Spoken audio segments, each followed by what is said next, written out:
అమ్మవారి యొక్క కటాక్షం ఎలా, అమ్మవారి యొక్క చూపులు అందం ఎలా ఉంటుందో ఒక్కొక్క శ్లోకంలో మనకి ముఖశంకరులు వివరిస్తూ ఉన్నారు.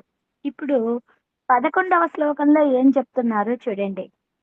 యాంతి తదైవ మరుతామనుకూల భావం భ్రూవల్లి శక్రధనురుల్లసిత రసార్ద్ర కామాక్షి కౌతుక తరంగిత నీలకంఠ కాదంబినీవ తవ భాతి కటాక్షమాల.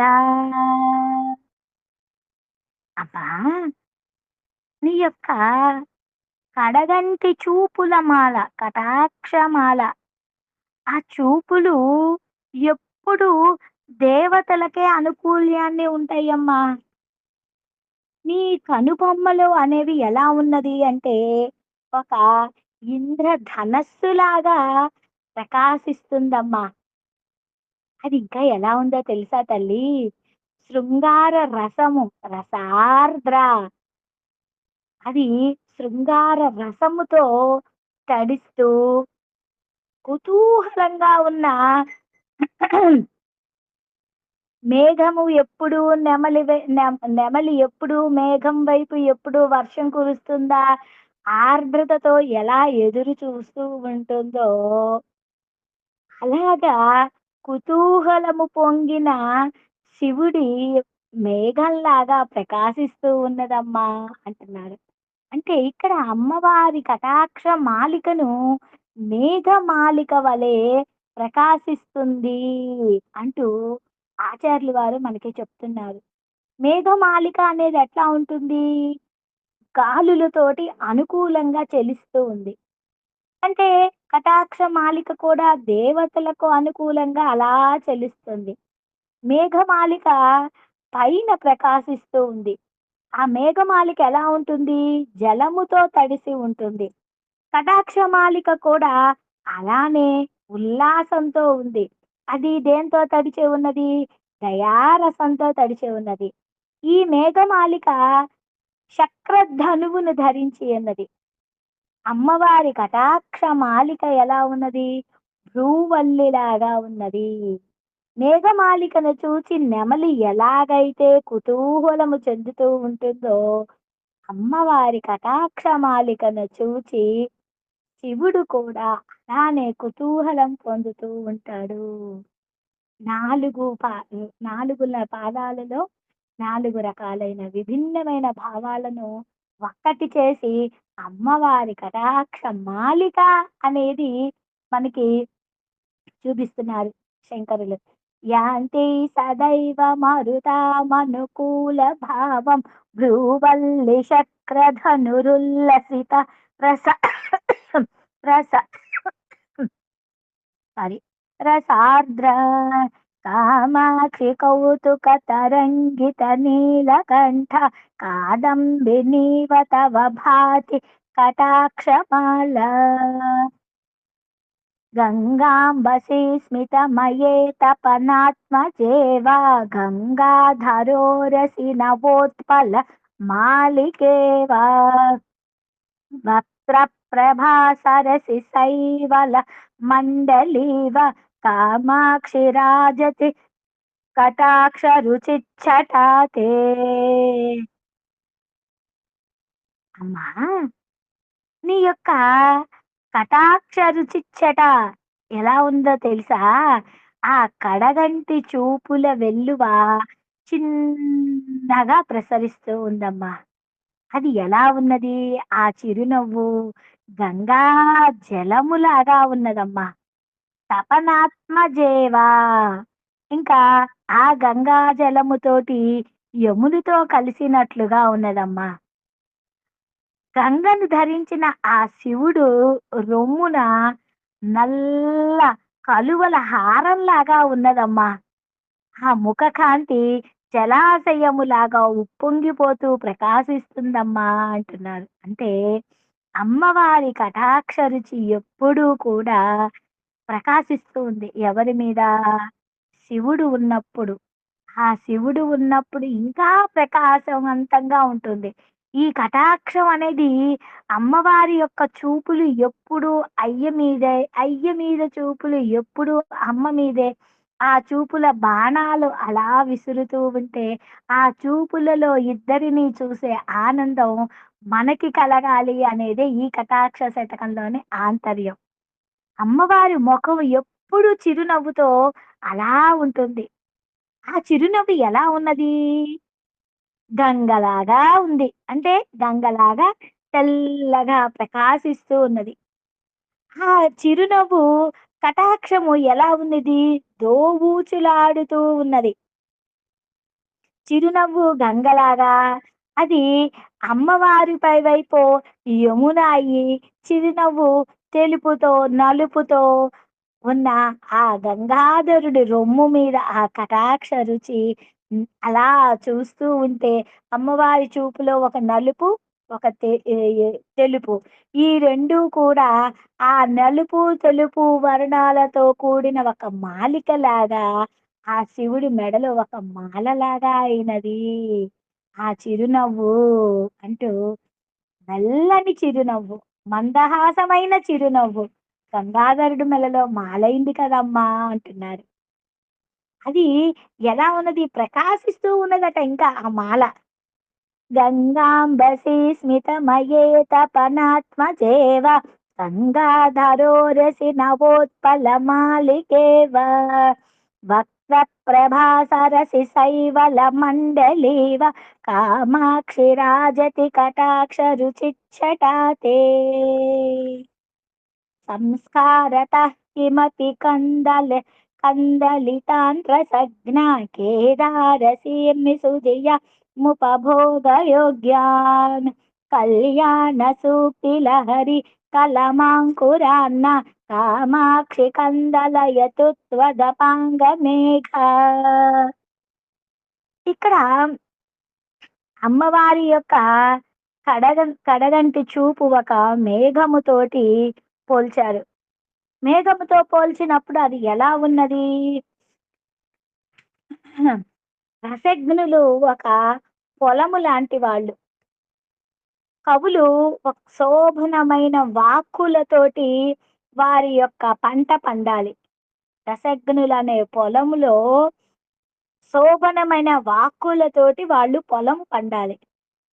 ఆ పొలములో దేవతా మాతృకలు ఉండాలి. అమ్మా!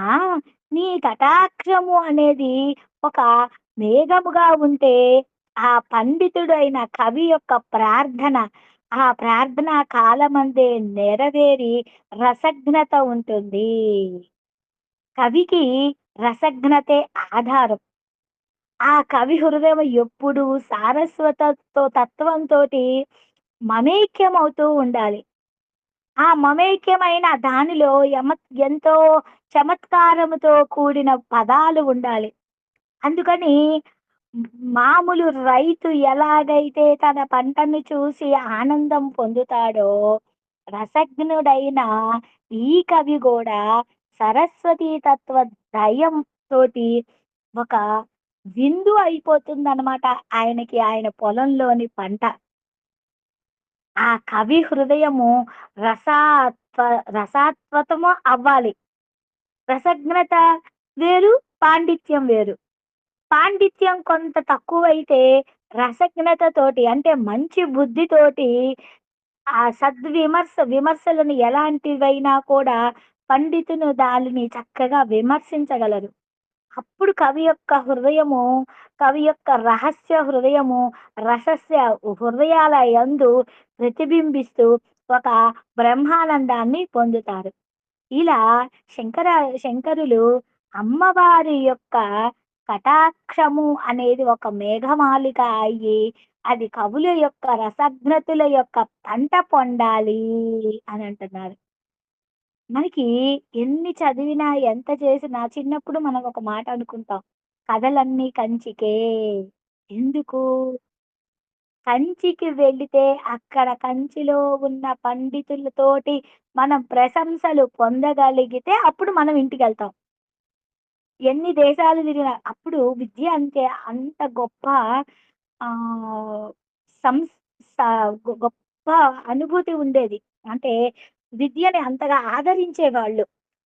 అన్ని పోటీలు ఉండేయి. కంచిలోని పండితులను ఓడించే శక్తి అందరికీ రాదట.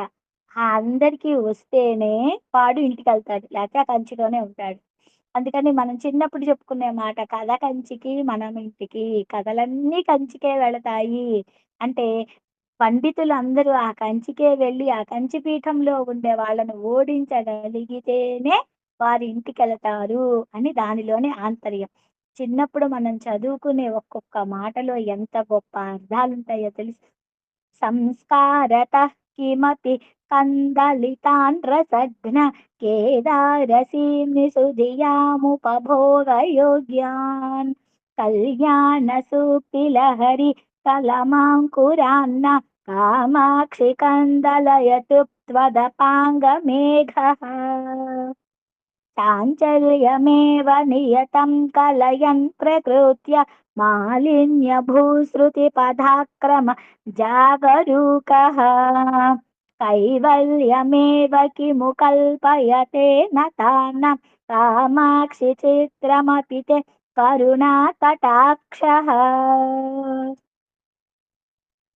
మనకి కన్నులు రెండుంటాయి.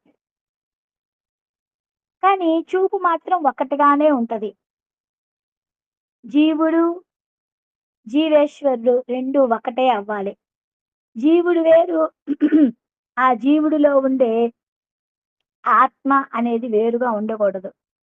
అలా అమ్మవారి కటాక్షంలో ఒక కైవల్యము, ఆ కైవల్యము అనే అనుభూతిని పొందిన వారికి జీవముక్తుడై గురువై తనకి నమస్కరించి తనని నమస్కరించిన శిష్యులకు అమ్మ కైవల్యము అనే దానిని కల్పిస్తుంది.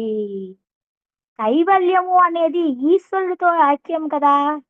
ఈశ్వరుడు, అమ్మ వేరు కాదుగా! అది ఇక్కడ ఆంతర్యం. ఈశ్వరుడితో కైవల్యాన్ని పొందేటట్లుగా చిత్రమైన అనుభూతిని కల్పిస్తున్నావు కదా అమ్మా! అంటున్నారిక్కడ. చాంచల్యమేవ నియతం కలయన్ ప్రకృత్య మాలిన్యభూశ్రుతిపథాక్రమ జాగరూకः కైవల్యమేవ కిము కల్పయతే న తానాం కామాక్షి చిత్రమపి తే కరుణాకటాక్షः సంజీవనే जननिचूतशिलीमुखस्य सम्मोहने शशिकिशोरक शेखरस्य संस्तम्भने च ममताग्रह चेष्टितस्य कामाक्षिरीक्षणकला పరమౌషధంతే. అమ్మా, నీ దృష్టిపాతము కొంచెం ఉంటే చాలమ్మా, జీవుడు పునర్జీవుడవుతాడు. శివునిని మోహింపచేసిన ఆ మన్మధుడిని శివుడు బూడిద చేశాడు. కానీ నీ యొక్క మమతం అనే అనుగ్రహం గనక ఉంటే శివుడు చేసే వికృతమైన చేష్టలను కూడా నీవు బ్రతికిస్తావమ్మా. సంజీవనే, బ్రతికించటం, తల్లిగా నువ్వు బ్రతికిస్తున్నావమ్మా. చీత శీల్ చీత చూతశిలీ ముఖస్య, మామిడి పువ్వుని బాణముగా వేసిన ఆ మన్మధుడిని బతికించావు. సమ్మోహనే శశి కిశోరక శేఖరస్య, బాలచంద్రుడు శిరోభూషణముగా ధరించిన శివునిని మోహింపచేసిన ఆయనని ఏం చేశావు? సంస్తంభనే సంస్తంభనే చ మమతాగ్రహ చేష్టితస్య, నీ యొక్క మమత అనే అనురాగము ఆయన్ని బతికింపచేసిందమ్మా. అమ్మవారి చూపు ఉంటే చాలు అంటూ ఈ శ్లోకంలో మనకి అందిస్తున్నారు. సంజీవనే జనని చూతశిలీ ముఖస్య సమ్మోహనే శశి కిశోరక శేఖరస్య సంస్థంభనే చ మమతాగ్రహ చేష్టితస్య కామాక్షి వీక్షణ కళ పరమౌషధంతే కామద్రోహో హృదయ యంత్రణ జాగరూక కామాక్షి చంచల దృగంచల మేఖలాతే ఆశ్చర్యమంబ భజత झटिति स्वकीय సంపర్క ఏవ విధునోతి సమస్త బంధాన్. అమ్మా, చంచలమైనవి నీ చూపులు. దృగంచల మేఘలాతే, చంచల దృగంచల మేఘలాతే. నీ కడగంటి చూపుల వలయము అనేది ఎలా ఉంటుంది అంటే శివుని యొక్క హృదయాన్ని బంధించేస్తుందమ్మా. అది ఇంకా ఎట్లా ఉంది, భక్తుల యొక్క బంధనాలు అన్నింటినీ కూడా ఛేదించేటట్లుగా ఉన్నాయమ్మా. ఇక్కడ అమ్మవారి చూపులు చంచలంగా ఉన్నాయి, శివుడి యొక్క మనస్సు స్థిరంగా ఉన్నది. స్థిరమైన త్రాటితోటి చంచలమైన అన్నిటినీ బంధించవచ్చు. చంచలమైన చూపులు మనస్సుని ఎలాగైతే బంధిస్తున్నాయి, అలా చంచలమైన నీ చూపులు ఎలాగైతే బంధిస్తున్నాయో అలా అన్ని బంధాల నుండి తొలగించటం ఒక వింతలాగా చేస్తున్నావమ్మా ఇక్కడ నువ్వు అంటున్నారు. కామద్రుహో హృదయ యంత్రణ జాగరూక కామాక్షి చంచల దృగంచల మేఘలాతే ఆశ్చర్యమంబ భజత झटिति स्वकीय సంపర్క ఏవ విధునోతి సమస్త బంధాన్. నీలోపి రాగమధికం జనయన్ పురారేర్లోలోపి భక్తిమధికం దృఢయన్ నరాణాం వక్రోపి దేవి నమతాం సమతాం వితన్వన్ కామాక్షి నృత్యతు మయి త్వదపాంగపాతః. అమ్మా, నీ క్రీగంటి యొక్క చూపుములో ఒక నల్లటి దయ ఉన్నదమ్మా. ఆ దయ ఏమవుతుంది, శివునికి రాగాన్ని కలిగిస్తుంది, ఎర్రదనాన్ని కలిగిస్తుంది. నీ చంచలమైన మనస్సు మనుషులలో అది ఏమవుతుంది, భక్తులలో ఒక భక్తిని దృఢీకరింపజేస్తూ ఉన్నది. అది నమస్కరించిన వారి అందరిలో ఒక సమభావాన్ని విస్తరింపజేస్తూ ఉన్నది. అమ్మా, నా యందు మాత్రము రాగం కలిగించమ్మా. నేను భక్తుడిని కదా, నేను భక్తుడిని కాబట్టి సమభావముతోటి నన్ను విస్తరింపచేసి తరింపచేయి తల్లి. నీ క్రీగంట చూపు ప్రసారము నా వైపు ప్రసరించి నన్ను అనుగ్రహింపమ్మా అంటున్నారు. నీలోపి రాగమధికం జనయన్ పురారేర్లోలోపి భక్తిమధికం దృఢయన్ నరాణాం వక్రోపి దేవి నమతాం సమతాం వితన్వన్ కామాక్షి నృత్యతు మయి త్వదపాంగ పాతః. కుంఠీకరోతు విపదం మమ కుంచితభ్రూ చాపాంచితశ్రిత విదేహ భవానురాగః రక్షోపకారమనిశం జనయం జగత్యాం కామాక్షి రామయివతే కరుణా కటాక్షః. అమ్మా, నీ కరుణా కటాక్షం ఎలాంటిదో తెలుసా, ధనువు వంచినట్లుగా ఉంటుందమ్మా. ధనువు వంచినది ఎవరు, రాముడు.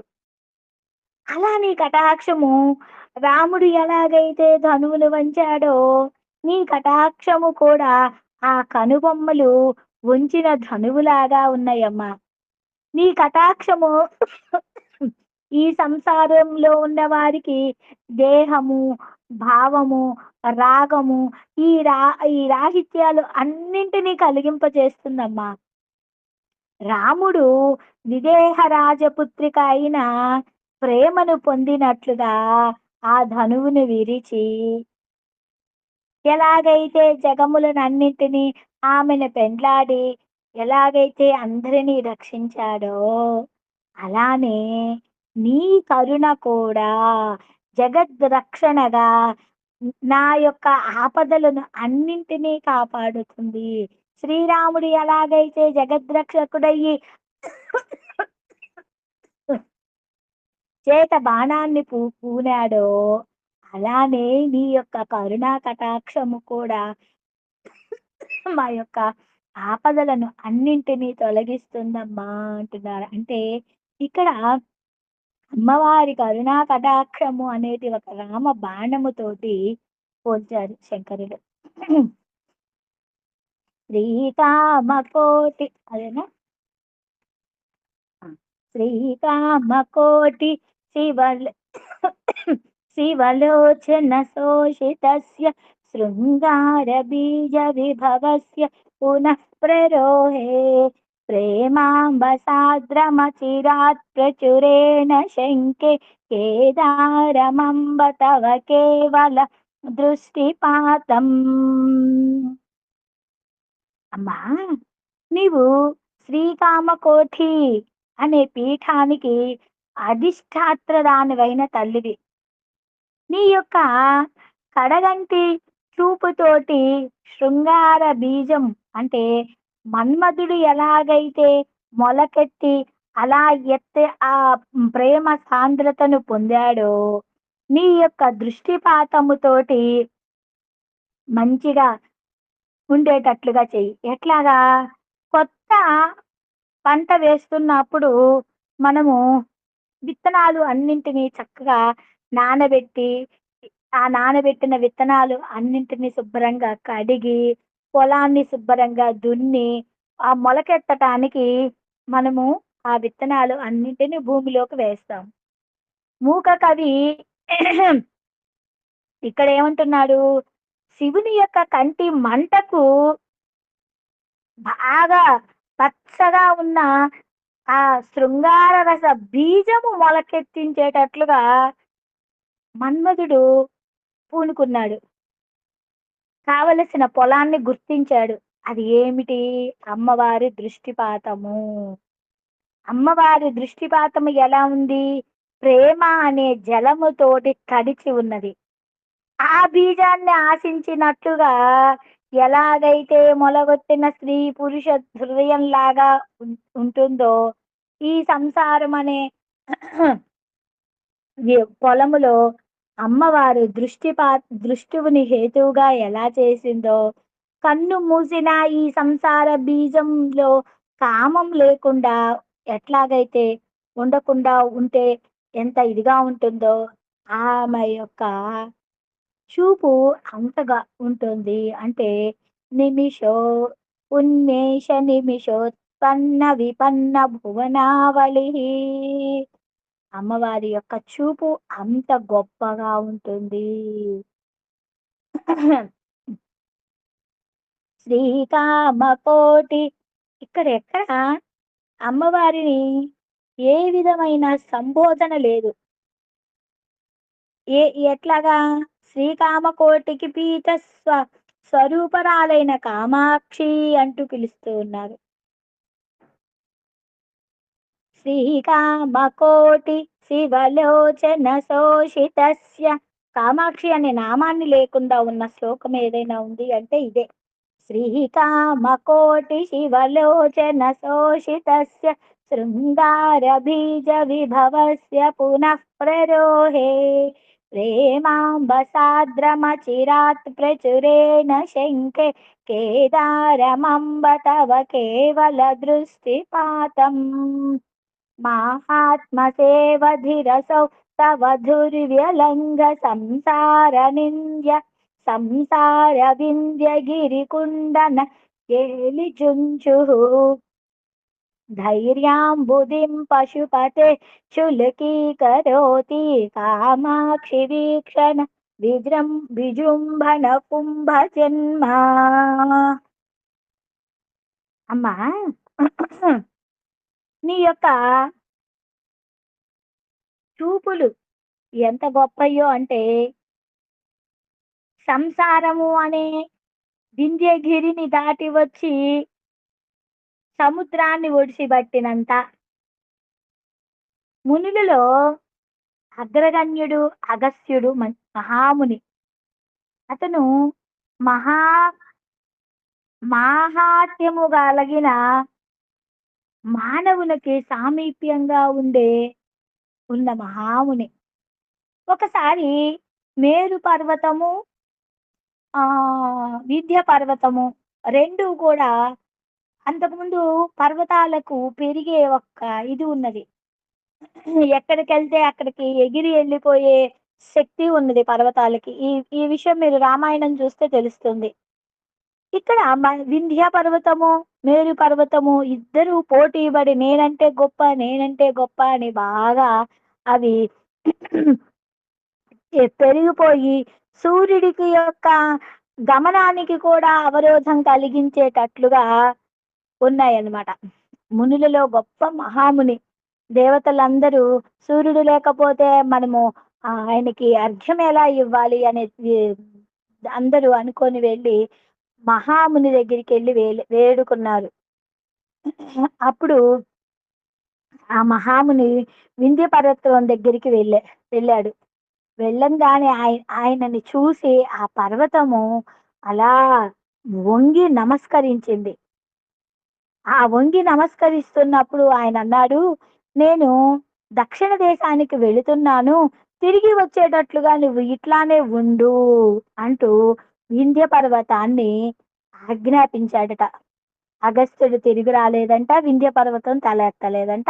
అప్పుడు సూర్యుడి యొక్క గమనానికి అవరోధం కలగలేదంట. ఒకసారి అగస్త్యుడు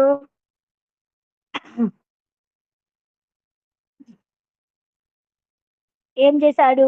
సముద్రాన్ని అంతా ఒడిసిబట్టి తాగేసేసి ఆచమనం చెయ్యాలి అంటే ఒడిసిపెట్టిన దాన్ని ఆచమించాడట. అట్లా ముమ్మారు ఆచమనం చేశాడో లేదో ఒక్కసారిగా సముద్ర జలమంతా అంతమైపోయిందంట. అప్పుడు అమ్మవారు ఆ సంసార వింధ్య గిరి అనే పర్వతానికి గర్వం అనేది తగ్గిపోయి అమ్మవారి మనసుని అలా తలుచుకోగానే అమ్మవారి యొక్క వీక్షణము, శివుడి యొక్క ధైర్య సాహసము, ఎందుకంటే శివుడి అంశతో పుట్టాడు ఆ అగస్త్యుడు. కాబట్టి ఆ ఆ వీక్షణము అనేది, శివుని యొక్క కటాక్షము అనేది అగస్త్యునికి బాగా ఉన్నది అంటూ ఈ శ్లోకాన్ని అమ్మవారి వీక్షణము అనేది అగస్త్యుని యొక్క రూపము అని చెబుతూ అగస్త్యుని మహామునిని మనం తలుచుకునేటట్లుగా ఈ శ్లోకంలో శంకరులు మనకి అందించారు. మహాత్మసేవధిరసౌ తవ దుర్విలంఘ సంసార వింధ్య గిరికుండన కేలిచుంచు ధైర్యాంబుధిం పశుపతేశ్చులుకీకరోతి కామాక్షి వీక్షణ విజృంభణ కుంభజన్మా.